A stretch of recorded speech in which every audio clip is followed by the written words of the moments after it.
Good morning, everyone. Thank you for joining us today.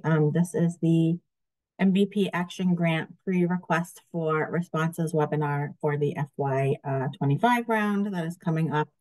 My name is Marissa Robertson. I am the MVP Deputy Director, and I will be going over the details of this upcoming round with you all today.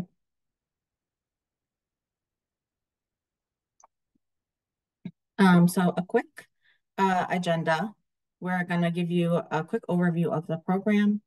We're going to go over the details of the upcoming FY25 Action Grant Round. The regional coordinators will go over a few project example case studies with you, and then we will leave some time for Q&A. I just want to note that we are recording this session to be posted to share with people who could not attend, and that to please use the Q&A question box if you have questions, and they will be addressed at the end of the webinar. And then please also just note that all the updates to the RFR are pending approval, but what we share today is what we expect. But to please reference the final posted RFR for the final say and the final details. So here is a map of the MVP regions as well as some stats from previous rounds. We currently have 349 communities of the 351 in the state participating in some way. I also want to point out that we have a staff update. We finally have a new Berkshires and Hilltowns regional coordinator. Her name is Emma Sass. So please, if you're in that region, reach out to her if you have not already met her.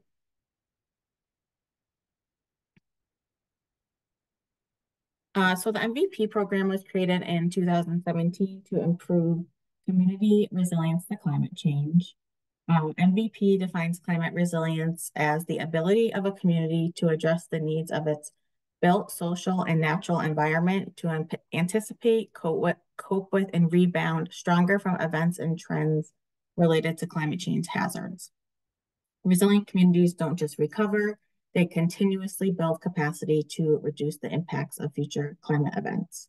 And the important piece of this definition here is the continuously building capacity piece. MVP is really looking for proactive projects and ideas, not reactive projects.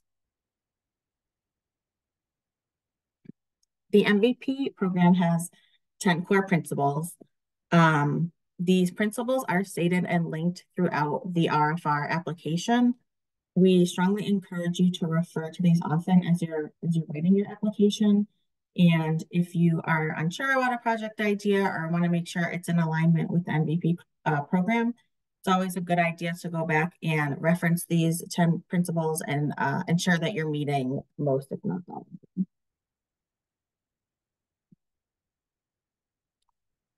So some quick stats from the last round. In FY24, we had 112 applications, 47 million in funding was requested. We were able to fund 79 projects for a total of 28.5 million. And the average grant size was $360,000. This upcoming round, we had 196 EOIs, which are expressions of interest. That is the most that the MVP program has ever received. So we are expecting a very busy upcoming FY25 round. A quick overview of the FY25 round details and timeline. So this year we are expecting to have about $37 million available. 30 million of that will be from the capital budget. So that is funding tied to the fiscal year for FY25 and FY26. We also received an additional $7 million from the DEP Climate Trust, and this funding is specifically for nature-based inland flooding resilience projects. The maximum amount that an individual project can request is $3 million, and it is $5 million for regional projects. A new thing that we are doing this year, and this is directly in response to what we heard in the past, feedback from communities. but also with the flooding events that happened over the past year, and with the inland flooding focus group that we recently held, we are reducing match across the board to 10% for all applicants. It used to be 25% with some exceptions for 10%, but now it will be 10% for all applicants. And there are some exceptions to this, which I will get into shortly. We have also slightly readjusted how we're doing reimbursement, and I will go over those details with you as well. The application is submitted by an online form through FormStack, which will be linked through the RFR when it is released on Combis. We are anticipating that the RFR will be released mid-March. There will be a question and answer period, which is coordinated through the Combis platform. That will be open for about 2 weeks. And then the applications are due in late April. We are expecting awards to be announced around the end of summer, so August, and then projects starting in September. And then for this FY25 round, projects can either end June 2025 or June of 2026.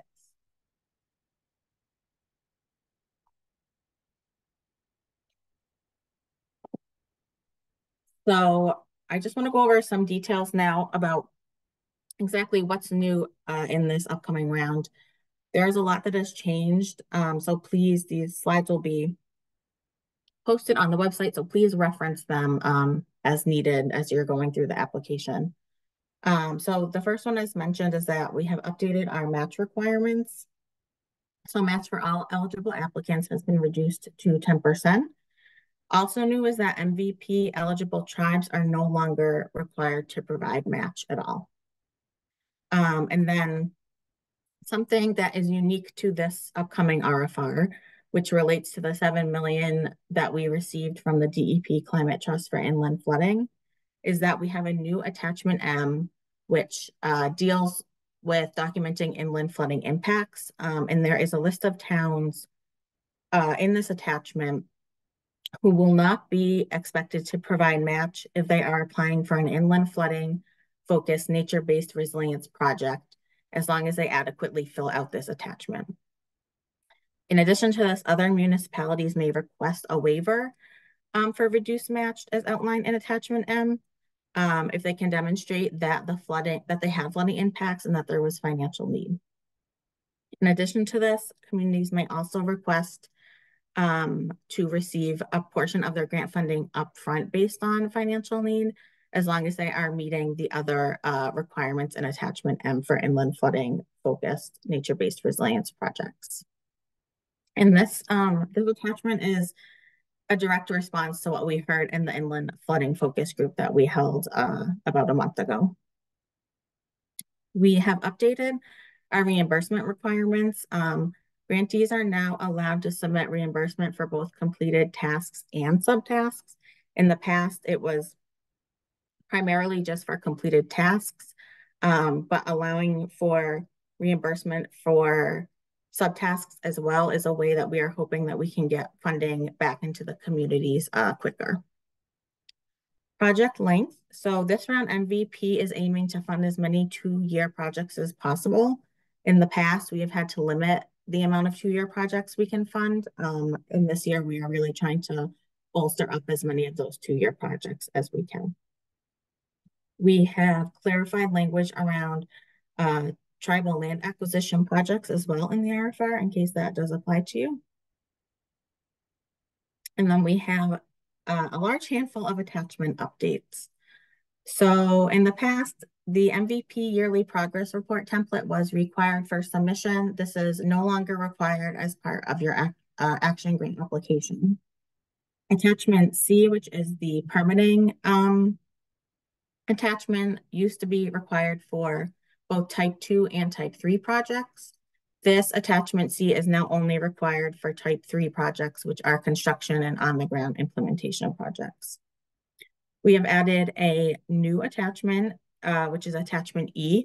This is a key terms list for clarity and consistency of language throughout the application. These terms are also defined within the application body itself through hover text. So if you hover over a word, it will bring up that definition for you within the Word document without you having to flip back and forth between the key terms attachment and the application body. We have also updated the project examples in attachment G, and we worked with the new Office of Climate Science to update the tools and resources in attachment K. And then, as mentioned, we have a new attachment unique to this round's RFR. That is attachment M, which is the inland flooding documentation and match attachment. This temporary attachment allows applicants to submit information and documentation around inland flooding impacts experienced in 2023 and 2024. It also identifies communities who are eligible for no match for inland flooding nature-based resilience projects only. And then in previous years, we had attachment N, which was the 10% match list. Since match is now reduced to 10% for all applicants, this list is going to be retired. Finally, we really worked hard this year to streamline our application. So we updated it to reduce the length of the overall application and consolidate questions. And we aligned the community engagement section with the new MVP 2.0 process and resources that are available. A quick overview of eligible applicants. So this MVP Action Grant RFR is open to municipalities who have received MVP community designation from EEA, either by completing an MVP 1.0 plan through the original planning grant process or through designation for prior work. It is open to the Commonwealth's political subdivisions and the federally and state recognized tribes. And this is all outlined in the RFR for you. So the MVP Action Grant application has 3 project types that you could apply for. The first type is type 1, which is planning, assessment, capacity building, and regulatory updates. There is type 2, which is design and permitting. And then type 3, which is construction and on-the-ground implementation. And please just note that for this type 3 project of construction, you must demonstrate necessary permits and permissions have been secured.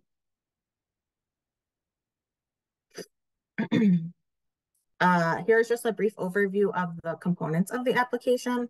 So there are a few required components, and then there are additional optional attachments depending on how it applies to your project. So the required components are the completed online form, which is submitted through the FormStack website, the completed application narrative, which is referred to as attachment A in the RFR, and the completed scope and budget template, which is attachment B. This year, we are also requiring all applicants to submit the inland flooding documentation attachment, which is attachment M. And I will briefly go over in a bit how to fill this out in a way if it doesn't apply to you. There are also some additional attachments that you can provide. So for construction projects, there is attachment C. You will need to provide a statement of match if it applies to you. If you are doing work on private land, you will need a letter of support from landowners. And then we also like to see letters of support from partners and the public and municipalities that you might be partnering with. If required, you will need to submit the Climate Resilience Design Standards Tool Report. And then for land acquisition projects, you need to provide the town meeting or city council vote language and the land appraisal.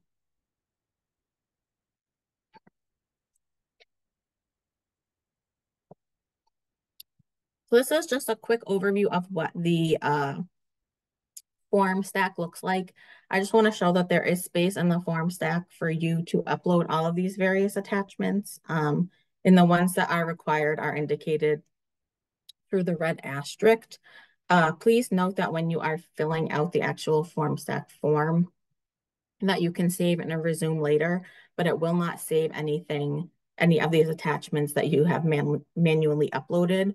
So to please upload these attachments right before you go to actually submit. I just want to go over some updates we have made to our attachment B, which is our scope and budgeting attachment spreadsheet. So just quickly, we've added a few new columns here. So I just want to go over what we are expecting to see in each column. So column A is project task, and here we want to see the task and subtask name and number. Column B is a new column. This is description of task or scope. Here we would like to see a brief, clear description of explanation of work that will be performed. This was previously, we wanted you to submit this previously in narrative form. We now want to see this all captured in the attachment B spreadsheet. Column C is deliverables. This is the item that will be submitted to MVP to indicate task completion. Column D and E will tell us the approximate start and end date of each task or subtask. And then, and then column F through H, you will tell us your total, the total grant ask, and then the in-kind match and cash match amount if applicable to you. And then finally, column K is another new column. This is grant funds that are going to environmental justice or priority populations. And in this column, we are asking you to identify the amount of grant funding that is going to EJ or priority populations for each task. Please note that this is not additional grant funding. This is a portion of the funding that you identify in column F that will be going directly to EJ or priority populations. So this can range from, if it's not applicable to that task, it can range from $0 to the total grant amount for that task. Column K, which is the column I was just explaining about the grant funds to EJ populations, will now calculate at the bottom underneath match the total percentage of your budget that is going directly to these populations. And a higher percentage will result in more points awarded. And then please note that there are still the reference tips and instructions tabs at the bottom, and that these have been updated to reflect these changes. So please use them when you're going through attachment B. The Climate Resilient Design Standards tool. So this tool provides consistent design criteria for climate adaptation projects at both the state and local level for proposed projects that include the design of a physical asset, such as a new or redeveloped building or a parking lot, a road, etc. You'll be asked to enter the location and project-specific information to answer some questions to determine the risk levels based on different climate parameters, such as heat or flooding. And then the project will give you a score for criticality and exposure to climate hazards. It will also provide you recommendations on the design criteria that includes the planning horizon and standards for, sorry, my notes are disappearing.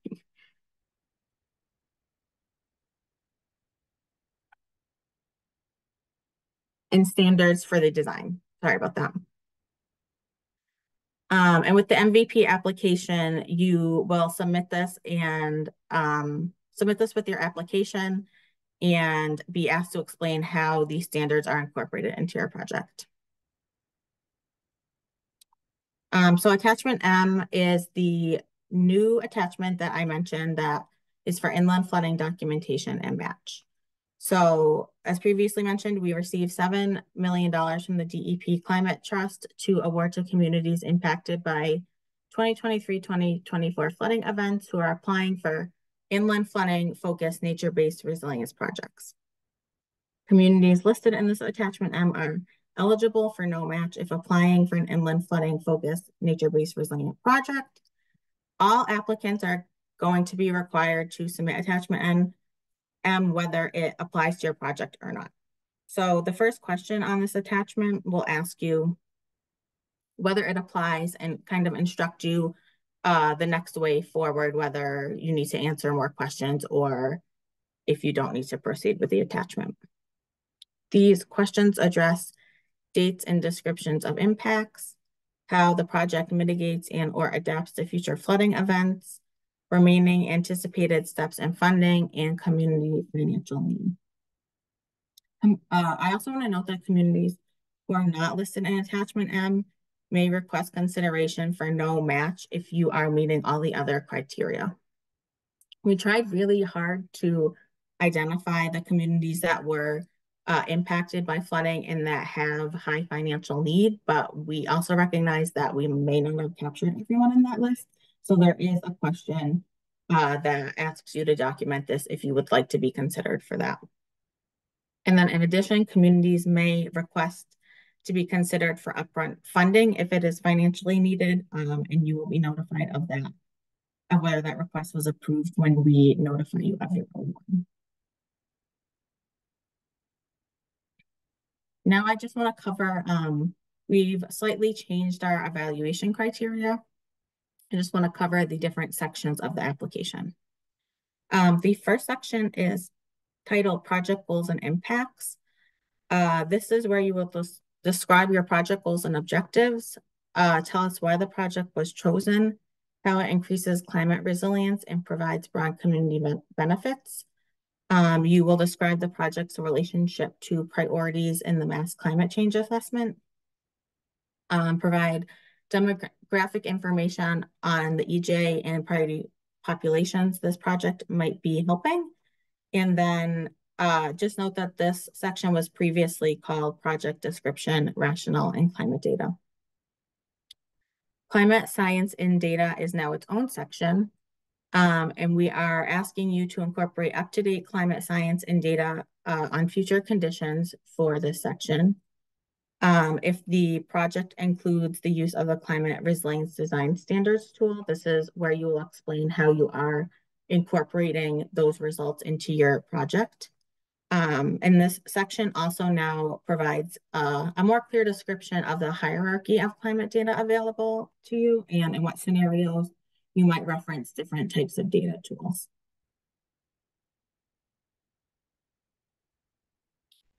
Scope, budget, and timeline. This is where you will provide us with the attachment B, which is the spreadsheet I was previously going over. Here you will detail the tasks, descriptions, and deliverables all in attachment B.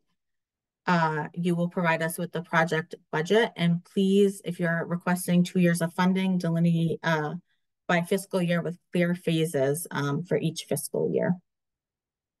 We would also like you to provide the project timeline in attachment B, identify funding going directly to the EJ and or priority populations, and also if you have regulatory components to your project, such as the permitting for type 3 projects, this is where you would also submit that attachment.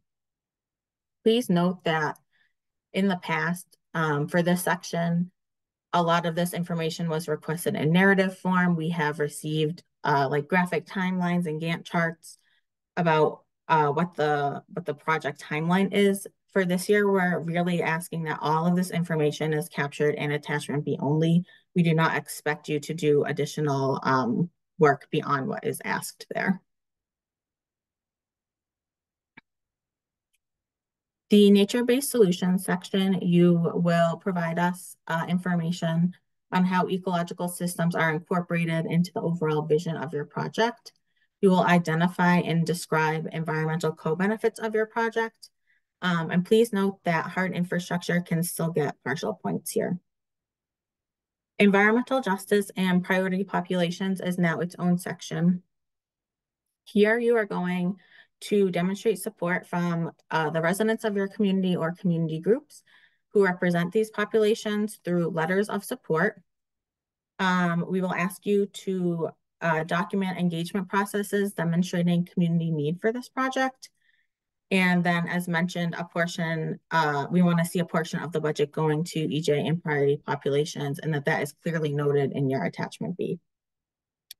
For this section, please note that, so this funding could This could include funding going directly to EJ or priority population community liaisons, CBOs, or non-profit partners, or to construction and implementation of a project within a mapped EJ area. Public involvement and community capacity. Here we are asking you to identify project partners and their roles and to make sure that these partnerships are reflected in attachment B, to identify proposed outreach, engagement, and or education activities that support your project goals, also reflected in attachment B. And we have provided resources in the RFR on how to align this with the MVP 2.0 engagement guidelines. And finally, we ask you to identify activities that build community capacity for ongoing climate resilience beyond the life of the grant. The next section is transferability, measurement of success and maintenance. We want to see that your project serves as a demonstration project and is transferable to other communities. We are now asking you to identify 2 quantifiable metrics of how project success for your project could be realistically measured. And then any mechanisms in place that maintain this project beyond the life of the grant. The final section is now project support and evaluation. We want to see that the project has strong regional benefits. This is where you can also submit additional letters of support. Please note that 3 or more letters from diverse groups are usually scored the highest, and that the letters of support that I mentioned from the previous environmental justice and priority population section will also be counted towards the 3+ letters of support for this section. And then there are just a few sections of the application that are to be completed internally by EEA and MVP. So just a quick note on some of the projects that are, not typically MVP competitive. Something that I want to point out here is that climate action plans are no longer competitive due to the similarity and alignment with the MVP 2.0 process. Now we will have some of our RCs present project examples from past action grant projects as case studies for you all. Thanks, Marissa. Hi, everybody. I'm Emma Sass. I use she, her pronouns. I'm the new regional coordinator for the Berkshires and Hilltowns. And the Housatonic Stream Restoration for Regional Flood Resilience Project was a regional project led by Lennox in partnership with New Marlborough, Stockbridge, and Pittsfield. Flooding due to undersized culverts was a priority climate vulnerability across these municipalities identified in their MVP plans. This project also included lots of other partnerships with other regional conservation organizations, including the Housatonic Valley Association, Trout Unlimited, Green Agers, Mass Audubon, Berkshire Regional Planning, and the Berkshire Regional Planning Commission. So this project trained local youth from environmental justice communities to collect data, and that data was used to identify priority at-risk culverts and areas where nature-based solutions could mitigate flood risk. So this project included job training, educational outreach to schools, field visits, as well as creating the culvert inventory and prioritization so they can move forward knowing which projects to focus on. Next slide. The Rural Dirt Road Vulnerability Assessment was also a regional project. This was across Sheffield, New Marlborough, and Sandusfield. Dirt roads are vulnerable to climate change across the region with infrastructural, social, and environmental impacts on the community, and were identified as priorities in all 3 towns' MVP plans. So the project incorporated community feedback, field and desktop data collection, and municipal stakeholder engagement to produce a methodology to score dirt roads on their vulnerability to climate change. And then that framework was used to create an assessment report of dirt road vulnerabilities and recommendations for the 3 towns. And the project also included preliminary designs for one section of roadway that was treated as a case study. Next slide.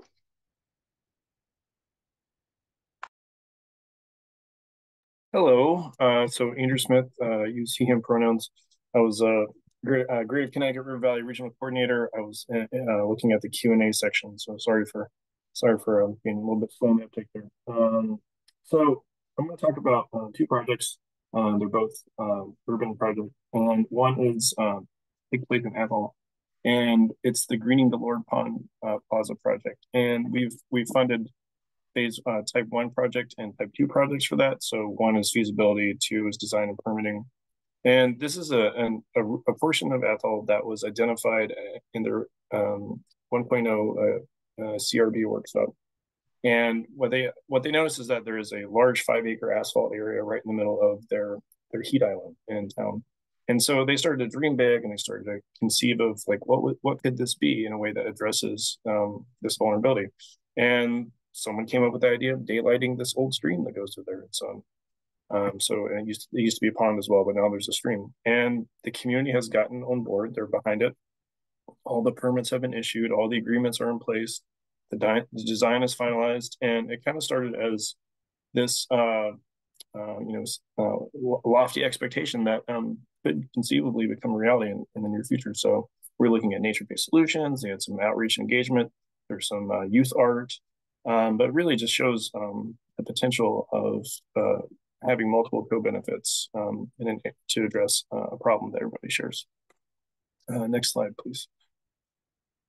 And this one, so this is type 2 project for design and permitting of affordable housing in downtown Northampton. And what makes this interesting is that there's 2 needs that are being addressed here. Is one, there's as a lot of people know, there's a housing crisis that's taking place in the Commonwealth and around the country, and a lot of folks just don't have the access to housing, and that's causing some issues for people. So what Northampton has decided to do is they've decided to gift a parcel of land to a nonprofit CDC that specializes in housing. And for MVP, what we funded is we have funded the design work to make it Passive House standard compliant, right? So super efficient buildings. So you're increasing the housing supply. You're not like increasing the demand on the resources. It's going to have all these like fantastic bells and whistles, geothermal heating and cooling, some solar here and there. So it really just shows that there's a lot of different ways that we can start to address some of the broader issues that we're confronting.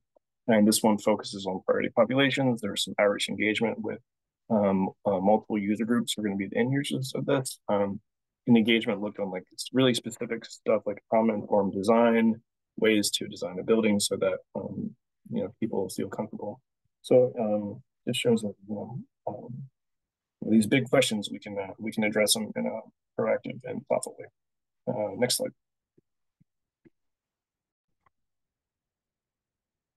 Hey everyone, I am Michelle Rowden, and I'm the Northeast Regional Coordinator. And I'm going to go through 2 projects that have been completed in the region. First one is in Pepperell. Sucker Brook is an ecologically important area.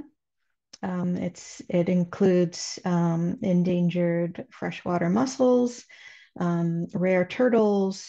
It's an outstanding resource water, cold water fishery. It's near the municipal drinking water wellheads, and it's a wild and scenic river as well. And in the area, there was a stone dam, which is where the top picture is. And there were in the further along the corridor, there were 2 undersized culverts that were causing a lot of flooding in the area of roads and also some nearby farms. And so the town felt it was important to upgrade the 2 culverts and remove the dam. And with previous phases being funded by DER and the technical staff there, they helped study the area and come up with designs to upgrade the culverts in this area. And through MVP funding, we funded the construction. And this is a completed project. It significantly reduced the flooding on nearby roads, and the agricultural fields nearby are already seeing drastic improvements, so much so that the fields that were regularly flooded may be able to be used again. There were a lot of important partners that made this project successful. I already mentioned DER, but there were also partnerships with Land Trust and Trout Unlimited, and a lot of volunteer work, planting days and whatnot. So this project scored really well due to its focus on nature-based solutions and integrating climate data. So the 2 culverts were designed to meet 2090 planning horizon. Next slide. This project is in Linfield. It was previously called Richardson Green.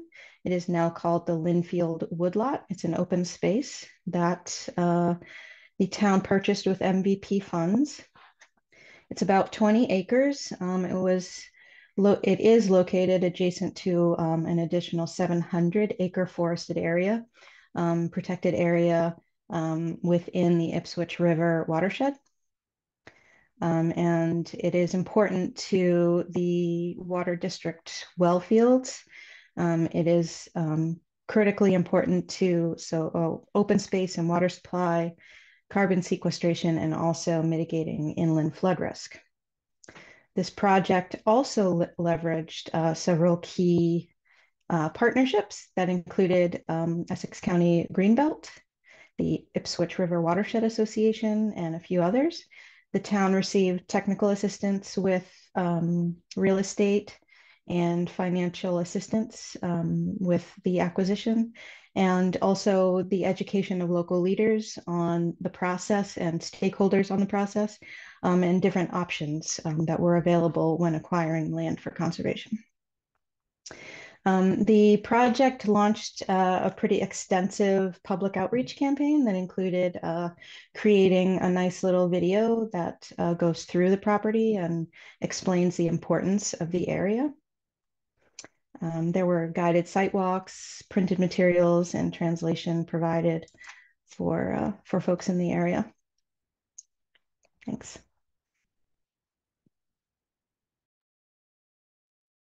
Thank you.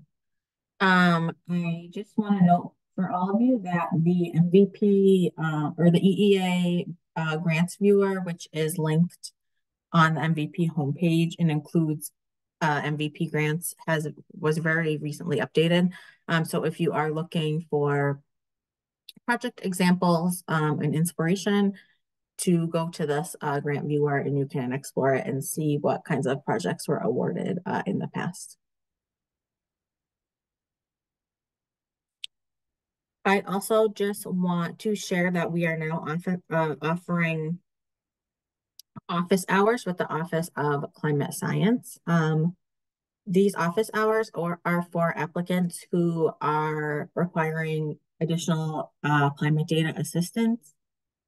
These hours do not require registration. It is on a first come, first served basis.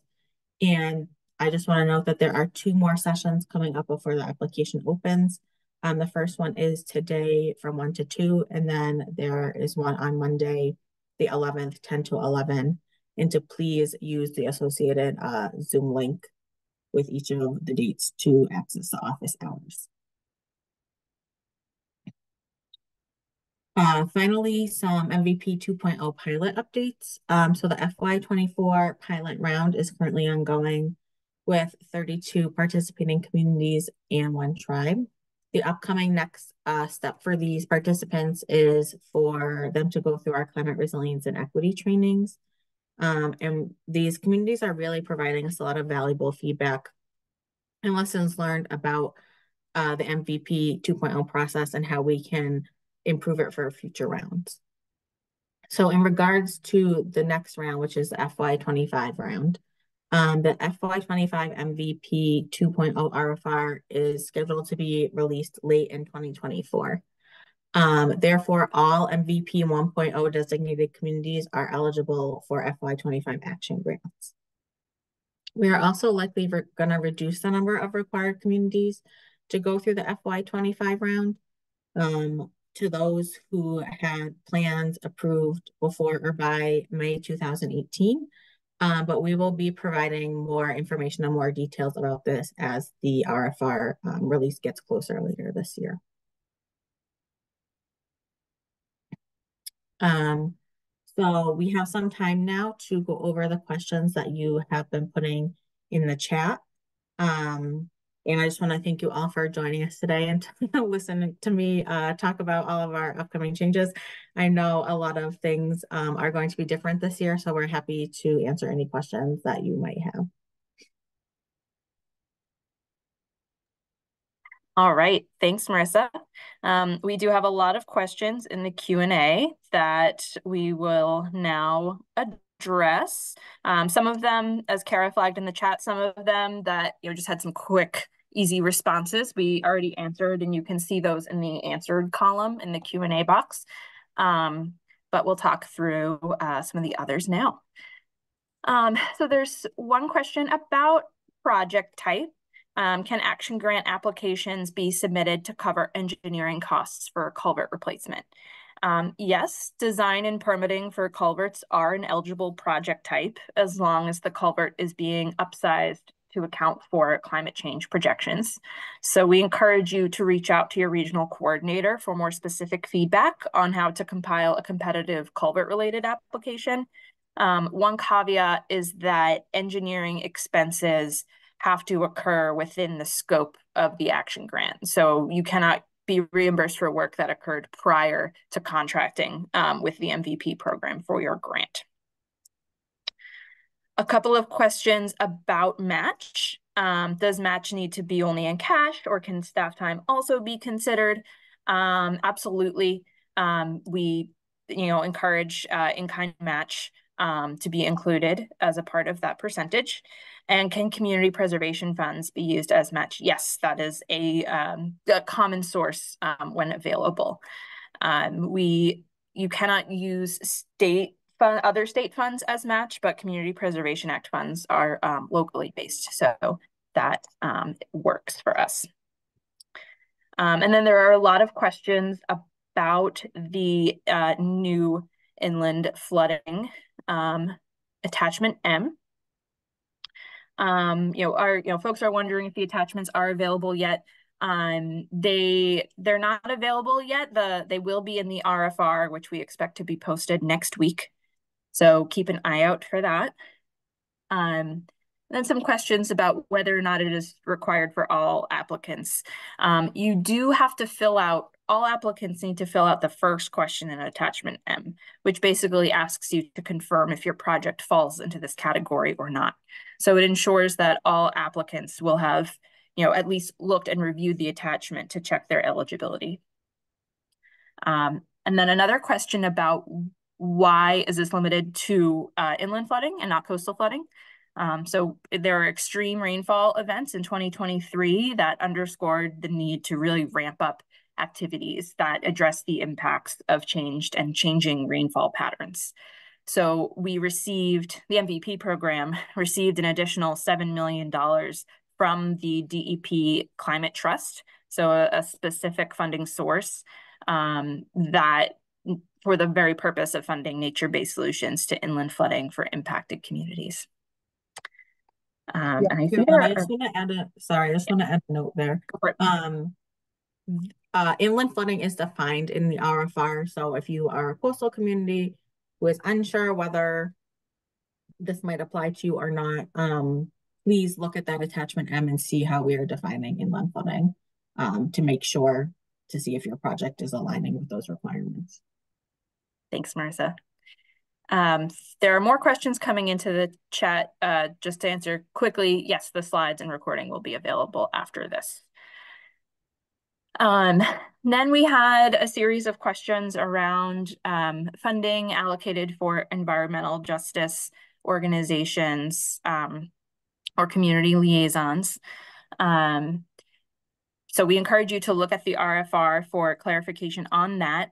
But in general, what we're talking about when we reference funding going towards an EJ or priority population, we're talking about funding part of your budget that is going directly to an environmental justice or priority population community liaison, so an individual or that is on your project team, or a community-based organization or nonprofit, or if it's a construction or implementation project, funding that is going towards construction and implementation of a project within a mapped environmental justice area. So the answer is a little bit different depending on the project type. So again, I will refer you to the RFR for more clarity there. And yeah, some questions about guidance for filling in column K. So please reach out to your regional coordinator. That would depend on your project. Can we reference the impact of our project on an EJ population in an adjacent town without making this a regional project? Sure. I mean, the way we define a regional project would be how many different municipalities are like applying together. But if your project will be involving environmental justice organizations or individuals, because your project does have a regional impact, that can absolutely be a part of your project scope if they agree to be a partner with you. Applicant eligibility. Can you please confirm whether nonprofit organizations can be a lead applicant and receive funding? So no, a nonprofit organization cannot be the lead applicant. Our eligibility is for municipalities plus political subdivisions of the Commonwealth or federally recognized and state acknowledged tribes. There was also a specific question about NPOs. And so please reach out to us about that specifically. Your eligibility kind of hinges on whether the organization is part of a political subdivision, like a regional planning agency. So we can follow up with more specifics there.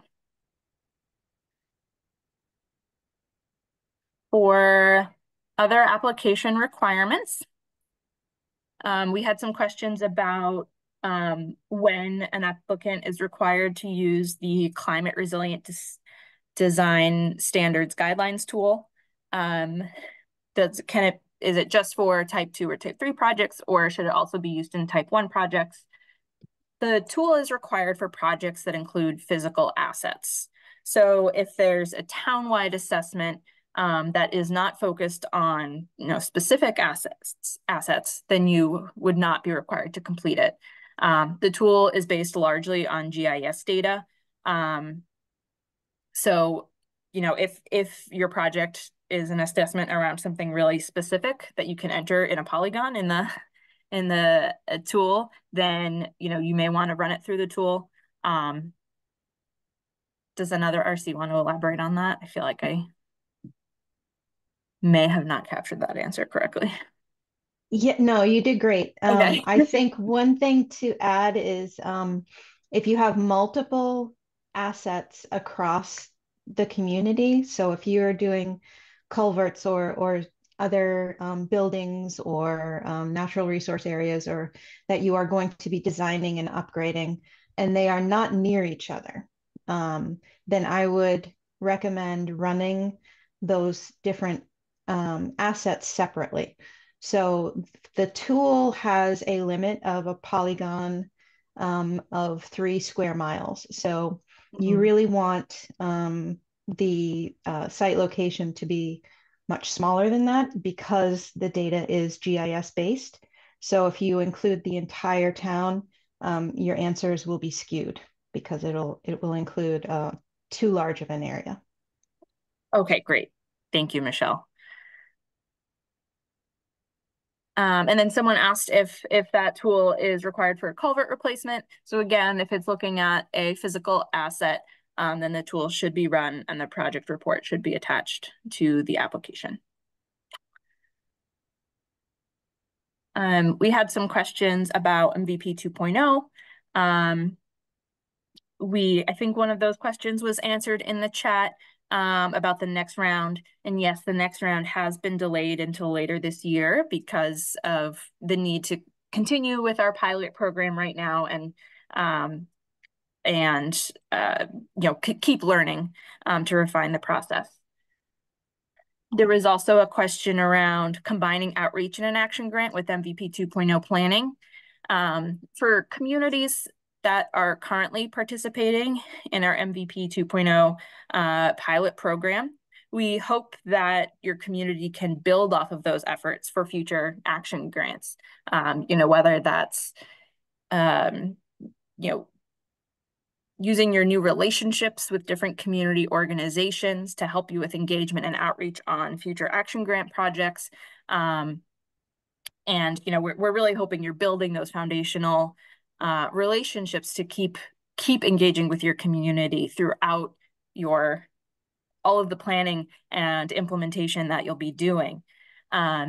However, the scope of work for an action grant should include a separate engagement plan specific to that action grant above and beyond what's been done for 2.0. So again, please reach out to your regional coordinator to discuss further if you have something really specific in mind, and we can provide a more specific guidance.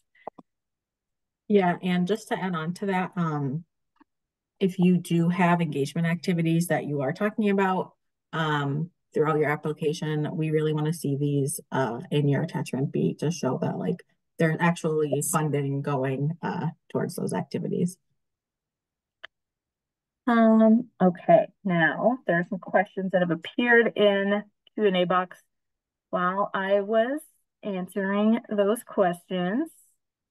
Let's see, can we clarify reducing the number of awards to communities with MVP status or planned prior to 2018?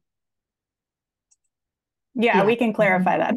Okay. I wasn't sure what I was referring to. Thanks. No, totally. I think that person's referring to who's going to need to apply for the MVP 2.0 next round. We will reach out to the communities that need to apply before the application. But in general, we're trying to make the next round a little bit smaller. So it'll be, I think, around like 30 communities that are required. And those communities would be those that had submitted a plan to us by May of 2018. So feel free to reach out to your RC if you have more questions about that. But you will know ahead of time if that applies to you. Great, thank you. A question about the changes to attachment B. Does the project description info that is now being added to attachment B also need to be included in the narrative text in attachment A? Would someone like to answer that one? Yeah, so the information that you are being asked to provide in attachment B, especially like where we ask you to describe the task and how it supports the project goals, we aren't expecting you to also describe that in narrative form. We want to see that all captured in attachment B in one place. And then as I noted before, if in the other sections, such as the engagement section, you are talking about engagement activities, we want to see those activities that you are discussing in that section also reflected in attachment B. And I think we now have a community engagement section where you can fill out this information. It should be very clear of where this information needs to go on that attachment. And to also please reference the tips tab too, if you have questions when you're filling that out. Okay, great, thank you. Now we have the remaining questions are some specific project type eligibility questions. The first one being about shared youth path projects that focus on taking cars off the road. It really depends if the project is also looking to reduce vulnerability to climate change hazards. So if it's around, we're focused mostly on those adaptation focused projects. So if that's its only focus and it doesn't have any elements that are addressing exposure to extreme heat or exposure to flooding, whether that's inland or coastal, that it might not be a strong fit for us. But if it does integrate resiliency components and it's a co-benefit that you're creating, paths that get cars off the road, then it might be. So please reach out to your regional coordinator for more on that. And a grant application for land acquisition, accessibility. Similar response. If the land acquisition is tied to building resilience to climate hazards, and it might have these co-benefits of trail accessibility, multilingual signage, encouraging members of your community to come out to this space, then absolutely. So again, please reach out with project specific questions to your regional coordinator. We anticipate the RFR being released sometime next week, so we encourage you to reach out ASAP so that we can help you with those questions before we can no longer answer specific questions like that. Yeah, and just looking at this question, some of the examples given, such as environmental education outreach, these might be a good task to partner with like a community organization on and kind of get groups and people in your community involved. Great, thanks, Marissa. Yeah, that's a really helpful addition there. And then our final question, is it possible to clarify the differences between 1.0 and 2.0 and action versus planning and how these rounds relate to one another? That's a fantastic question. I know this can get pretty confusing as we keep expanding the program, so I really appreciate that. So MVP Planning 1.0 was the original MVP planning grant process. So that was sort of the entrance that everybody went through to become eligible for future MVP planning, and that was based on the Community Resilience Building Framework, and is also the one that 99% of cities and towns have already done. So more than likely, your city or town has already completed 1.0. And that made your city or town eligible for MVP action grants. However, now that we are quite a bit into the program since 2017, we created a new program called MVP 2.0, which is the follow-on to that MVP planning grant process. So all towns are going to be required to go through MVP 2.0 at some point, but you will be notified before that requirement kind of impacts you, so that you know when you need to apply for that to update your MVP planning process. And until that point, you're eligible for action grants. But if you are notified that you need to apply in the next round and you don't, you will no longer be eligible for action grants until you complete or you apply to complete the 2.0 process. Thank you, Kara. It's very concise to a big question. The last question that we have that has come in is around priority populations. So again, I would encourage you to take a look at the RFR for how we describe those. But really, priority populations are based more around social demographics and the ability of folks to be able to adapt to climate change hazards on their own. So, that's economic vulnerability, maybe health conditions, language access, things like that. So we actually have a new tool that we developed for MVP 2.0 called the GEAR tool, Guides for Equitable and Actionable Resilience. And it contains a mapping feature that has a lot more detailed and nuanced social demographic information to help you think more about social vulnerability and building resilience. Yes, that term is also defined in the RFR as well. I don't know if you mentioned that, Carolyn, but it's in the key terms list, and you can go reference that to see if the population you are looking at meets the definition. Great. And our final minute here, one more question about stream crossing standards. While we encourage you to get as close as possible to stream crossing standards in a culvert replacement, there is an opportunity to explain if you are constrained by density in a given area as to why you can't meet those standards and how close that you'll be able to get, and the ecological benefits of still expanding that culvert. So we've now reached 11. Thank you all. If you have additional questions, please do reach out to your regional coordinator. Yes, thank you for joining. And as mentioned, the webinar and the slides will be posted on the MVP homepage very shortly. And as Carolyn mentioned, please reach out to us with questions before the RFR opens. Thanks all.